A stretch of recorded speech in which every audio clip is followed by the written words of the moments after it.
Good evening and welcome to our program, Women to Women.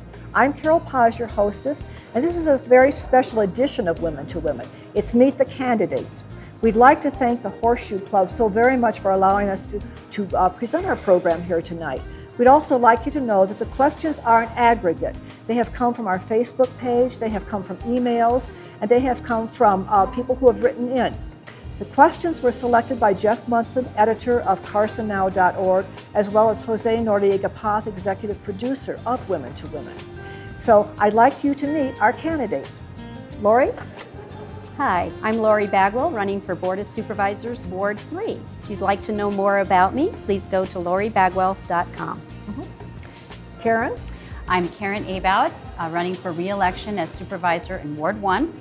And if you'd like to learn more about me, go to electKarenAbowd.com. Thank you, ladies. Now, for the spectacles. All right, Karen, this first question comes into you, and it is from a Darlene S. All right? She asks, how do you justify putting a want project, such as the Boys and Girls Gym, over or ahead of a need project, such as the sewer or animal shelter, both of which are in deplorable conditions? Very simply. First of all, the water and sewer project is on board and is happening. So that was put on as a priority because it is a priority for our community. Okay. Then with regards to the animal shelter and the Boys and Girls Club, for 10 years, the Boys and Girls Club have been in dire need of a gym of sorts. The idea was expanded to include a multi-purpose athletic center because that increases tournament play, which is a revenue driver for this community to the tune of a $20 million revenue driver for this community. So with that being said, it too is a priority. The Boys and Girls Club need the space. There's a mutual use agreement being worked on with the city and with the Boys and Girls Club to allow tournament play and also league play. We're short of gym space. So that too is a need in our community. So the animal shelter, equally of importance. That's why it was part of the 8th Percent Corridor Initiative, because we need to fund it, and sooner as opposed to later. So for those reasons. Thank you, Karen, and I hope that that clarifies for the community some of the questions that you all have. Karen has the details. All right, Lori, the first question to you from the public, and this came in without a name, just came in as a question. The Brewery Arts Center is requesting funding for the new construction/Minneapolis project. Should these funds come from the tax increase as part of the revitalization funds, or should the Brewery Arts Center raise the monies themselves? I think probably a combination of activity with the Brewery Arts Center. The board did pass the 1/8 cent sales tax, which will deal with community revitalization. We also have redevelopment funds that could be potentially available. I do believe in arts. I think they actually are the soul of your community. And I kind of like the same model that Cassie's doing to help with the animal shelter. So I think maybe community-wide project on that could occur. But I'd like to see the public embrace the project too. And if they did, then maybe we would too, as the government. Okay. Karen, back to you. This is from Suni E. Before the 1/8 cent tax was passed, the voters were told that the MAC or MAC building was going to be built with regulated basketball courts to entice people to come to Carson, and that the tax would help pay for the building. Now that the 1/8 cent tax has been voted on, you now refer it as the Boys and Girls Gym. This is a question. That club already has a huge playground on the property. Why the change in plans, if any? Actually, to dispel a myth, it's not a gym. It's a multi-purpose athletic center, which has different capabilities and different expansion capabilities. It is being designed for expandability as the community grows. Its designation was to go to the Boys and Girls Club. There was some controversy about it going to Mills Park. It cannot. We have a federal conservation easement going through that area. So it is best suited to be at the Boys and Girls Club. And it has a large purpose, as I described earlier, that meets a variety of needs. And so I really don't feel that the name, the purpose, or anything has changed. It is a multi-purpose athletic center designed to accommodate a growing community and the needs of the Boys and Girls Club. Okay, and I think hopefully that answers Suni's question, as well as there are myths, there are alleged ideas going around, and they have to be clarified. Yes. So we thank you, Karen, very much. All right, Lori, back to you. This is from Todd from Carson City. When promoting the downtown Carson City project, how will the East Side businesses be included in that effort? I think that Carson City has an opportunity with the corridor projects to involve all of the businesses in the East Corridor too. So I hope that they will come together to decide what's in their best interests and to put a plan together so that it isn't just the downtown. I'm concerned every time visitors come to our community and they enter in a different corridor, they don't see the beauty that we have in our downtown. So I hope we get that same opportunity for the East Corridor to become a beautiful project. So do I hear you saying that maybe it's going to take initiative from the East Side businesses to bring forth how they would like to be involved and what needs to be involved? Absolutely. I don't think that the government can do it alone. Again, it needs to be a project with the business owners on that corridor. Okay, some vocalization out there. We're ready for it. Yes. Okay, all right. Karen, what will you do specifically to represent Ward 1 if reelected? Well, right now I'm working on a specific project to try and remedy the effluent issue and to deal with fire mitigation. So I see those as collective issues. And this year, of course, is a drought year. Right. And effluent is a problem. Yes, we have ways that ultimately we may be able to deal with it, but they're not long-term solutions. I sit on the Water Subconservancy. We've talked about having additional retention basins, things of that nature to help deal with the problem. So that is one of the things specifically I'd like to see dealt with so that we don't have to discuss this issue again. That's just one of them.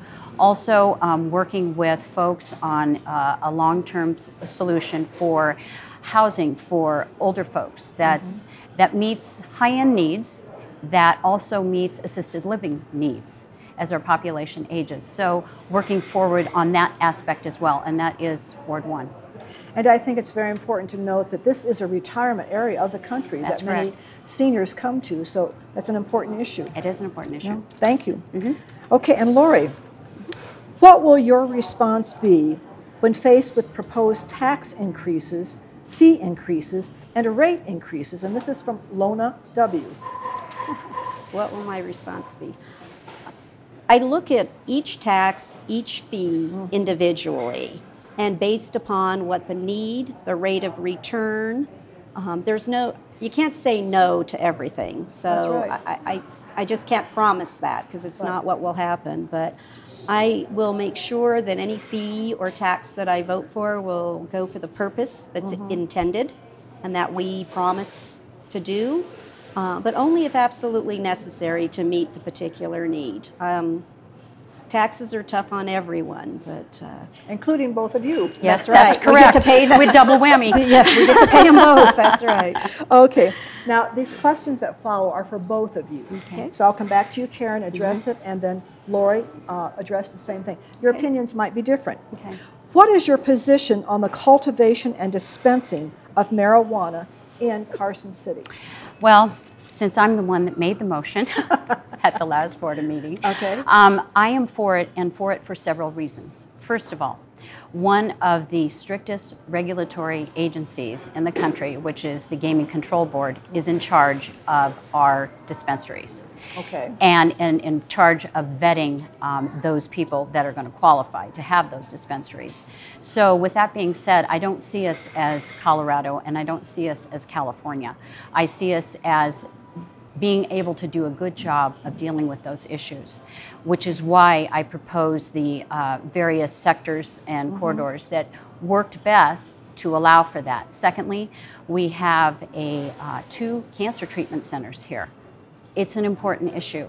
I do not feel that we can deny folks the ability to ease their pain when they're dealing with medical issues. And so I think that it's very important. And it is also legally, the state has allowed for it to be, and I think we put our citizens and our city in jeopardy by stepping away and denying that from a legal standpoint. Okay, thank you. Lori, that same question to you on the cultivation and the dispensing of marijuana here in Carson City. How do you feel about that? Well, I think first of all that the people of Carson City voted 60%, overwhelmingly twice. It was an initiative petition of the people. They wanted to ease the pain for people and thought that medical marijuana could do that. I think that the controls that were placed are very tight. I'm not sure how many sites we need in Carson City. Time will tell whether the decision was right for 2 or not, but I think that you have to listen to what the people in your community stated, and since they overwhelmingly approved it, I would have to go with that. Okay, and I think you're also informing us as the public that the Gaming Commission, Correct. okay, and the vetting of the people Yes. who will be in charge is new to a lot of us. Yes. And that's important to keep in mind. It's important. Okay, back to you, Karen. As a nation, we seem to be losing ground with the younger generations in terms of serving the country. These younger people overall do not seem very knowledgeable about their own government or the leadership. What can be done to increase civic interest and participation among the youth and adults 35 or under? It starts in the schools. And I just had a meeting with the Board of Supervisors and the school district, and we are working together, which is something unheard of around the nation, working together to involve kids early on, to get them engaged. And I know personally, I deal with youth and work with them to get actively engaged in our community. I believe you have to start that sense of service early on. Right. It's extremely important. And even within the community, with our committees, boards, committees, and commissions, I encourage the younger people to get involved, because as in the corridor project that we have going on, we're designing for a community that we probably won't be living in. They will. So it's very, very important that their voice be heard and that they get involved early on and get active within their community. They're raising children here. They need to be a part of what's going on. Okay. Nevada has a priority that seems very low towards education, and that's of concern to parents, to grandparents, etc.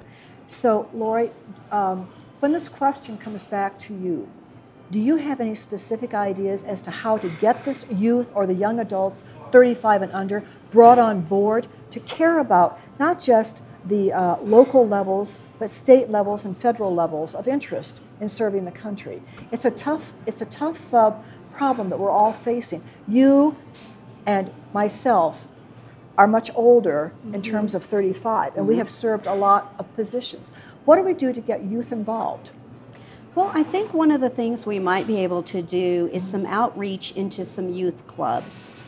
Instead of just posting an announcement to say, all those that would like to work on this board or commission, please apply, I'd like to see us actually reach into where their groups are.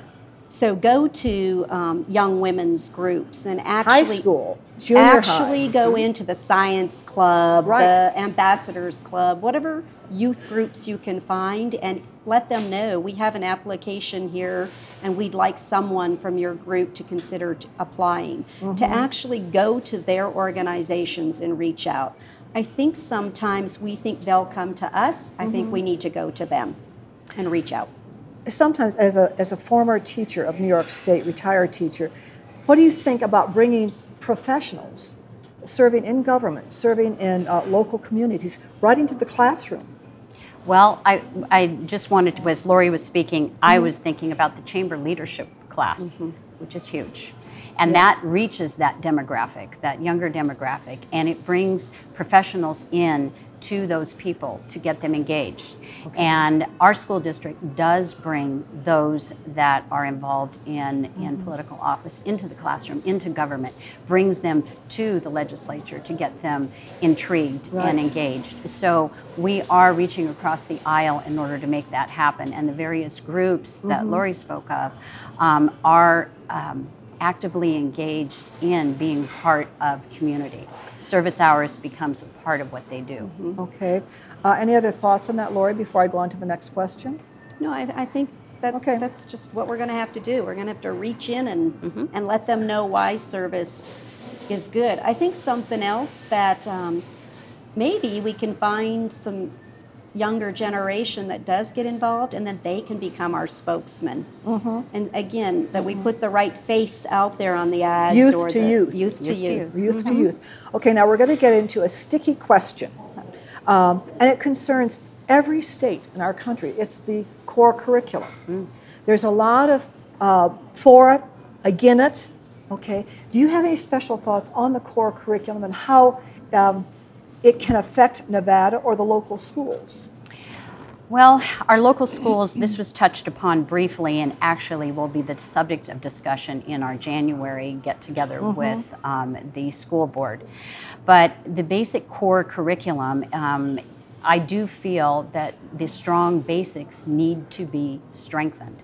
Yes. I mean, I do definitely feel that. However, with that being said, my daughter is a teacher, and I know that teaching to tests, she has the privilege of teaching in a Montessori school, but teaching to tests doesn't really contribute to education and learning. It just doesn't.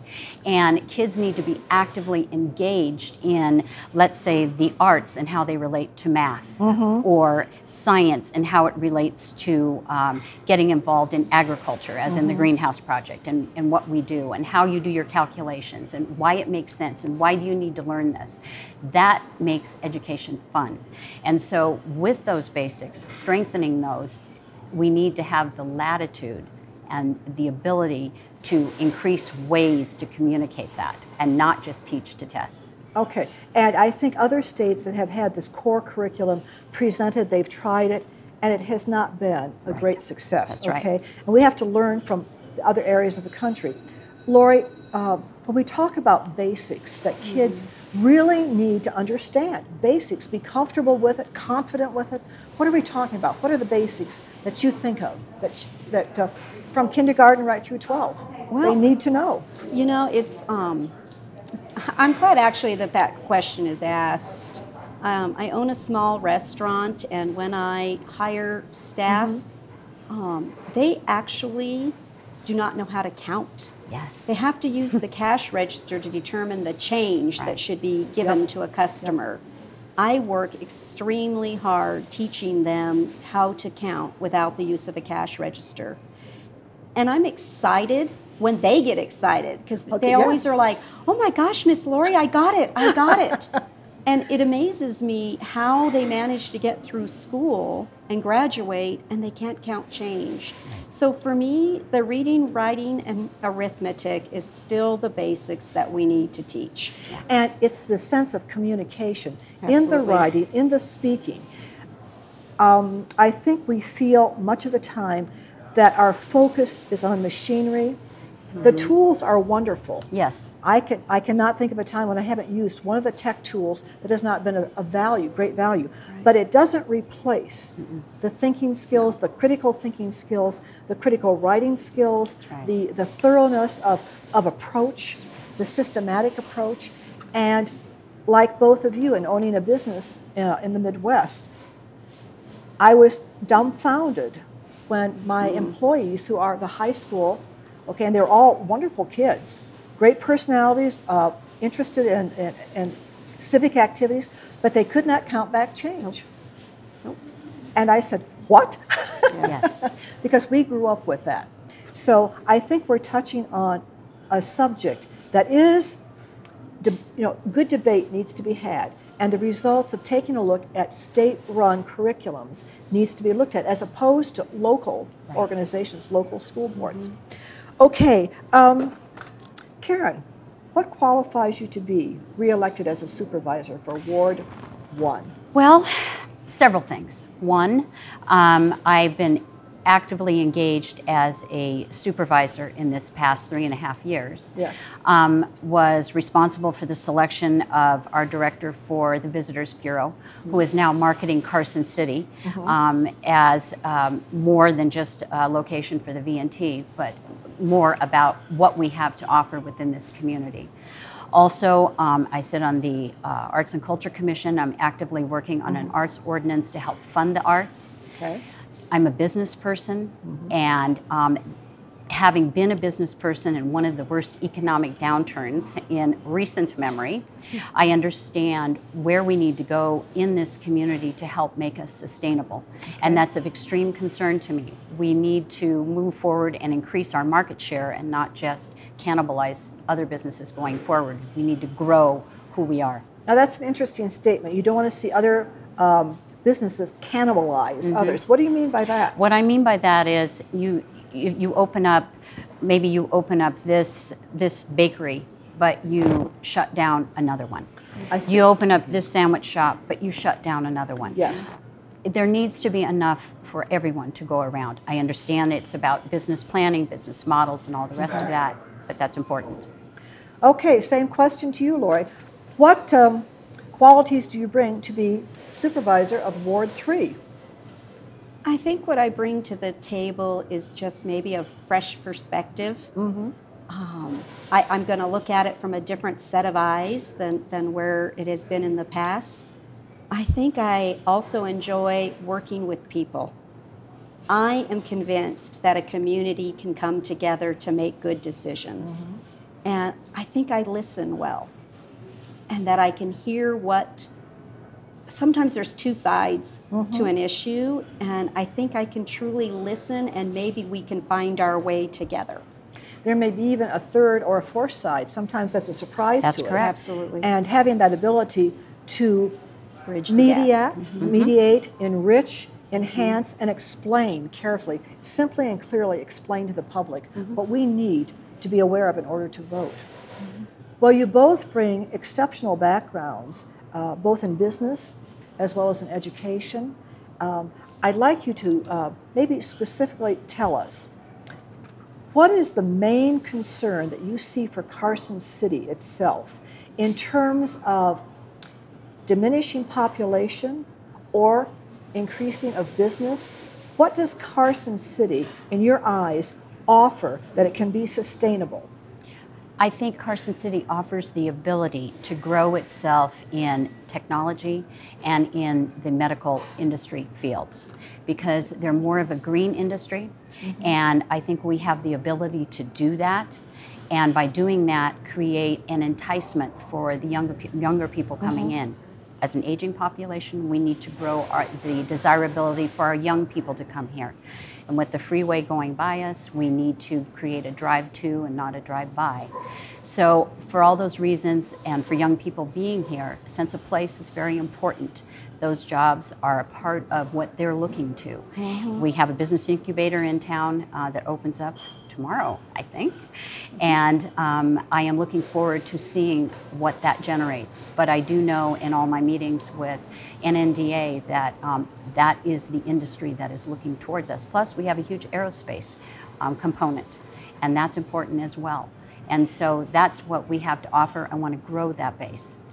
Those are all major challenges. Yes. And it does take time and innovation and new eyes, as you Right. say, Lori. So are you in compliance, or are you in agreement with Karen about what she sees as the potential to keep young people in this community, which is an area that so many cities and small towns are trying to deal with loss of youth, loss of interest in staying put in a community and returning and investing in that community that you came from. What do you see as major components of Carson City that are healthy, but challenges that we need to say, this is reality, let's deal with it? What I look forward to is an opportunity to work with the manufacturers in our community to decide where are they going in the next 5 years. I'd like to see a planning put together that says, okay, this is where we're going, so that we can take the youth graduating out of our high school and develop plans with Western Nevada College that link that whole process together, so that the student understands that maybe it's aerospace, maybe it's medical, it's producing whatever widget that we have available, but that we're actually linking where the expansion of our existing manufacturing wants to go and any new potential ones on the horizon, so that the whole 5 to 10 year plan can be realized.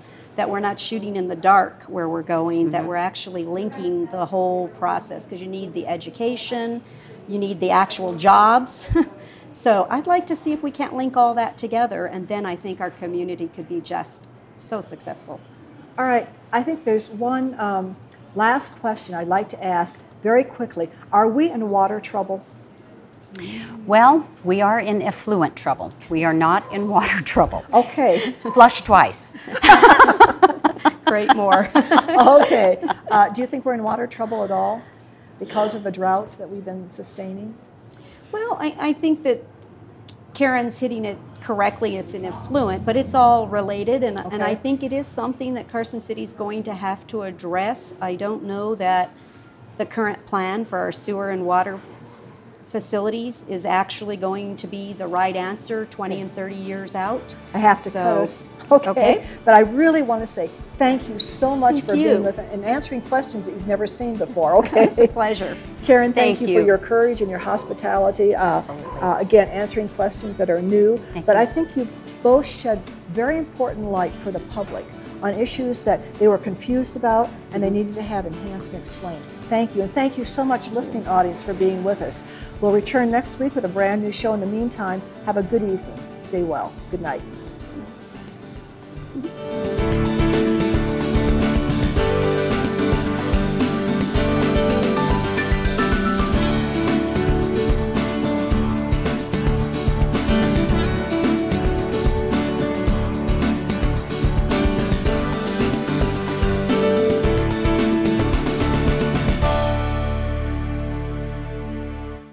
To the Carson Horseshoe Club for fun and friendly service. Play your favorite games, join our Players Club where you get cash for points plus food comps, and enjoy casual dining in our Lucky Horse Grill. Get it all in the heart of downtown Carson City at the family-owned, local favorite Carson Horseshoe Club. Apex SEF provides cutting-edge, hands-on training that effectively addresses today's threats of violence. The Apex Stay Alive course teaches proven methods for personal protection and attack countermeasures that can be applied in any environment.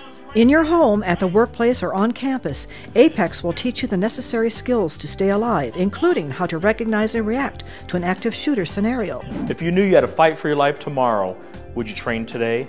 Contact us now to sign up for a class in your region.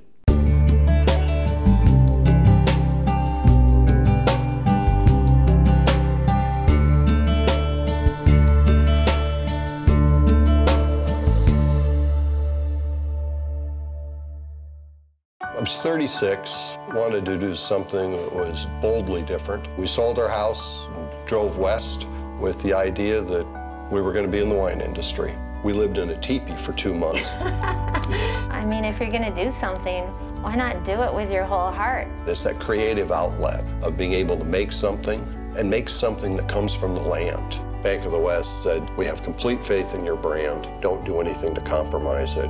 Banks don't say things like that. Hi, I'm Stephen Lincoln with CarsonCityHomes.com, Carson City's original online real estate resource. At CarsonCityHomes.com, you get effective and easy-to-use tools to help you select your next home today. With our easy-to-use website, you can search listings throughout Northern Nevada and narrow the results by selecting every facet, quirk, and quality you desire. Visit CarsonCityHomes.com. In business for over 5 years, Play Your Own Music offers music lessons from the best quality music instructors in the area. We also offer band instrument rentals, guitar repair, and we have a recording studio on site. Call us at 885-PLAY.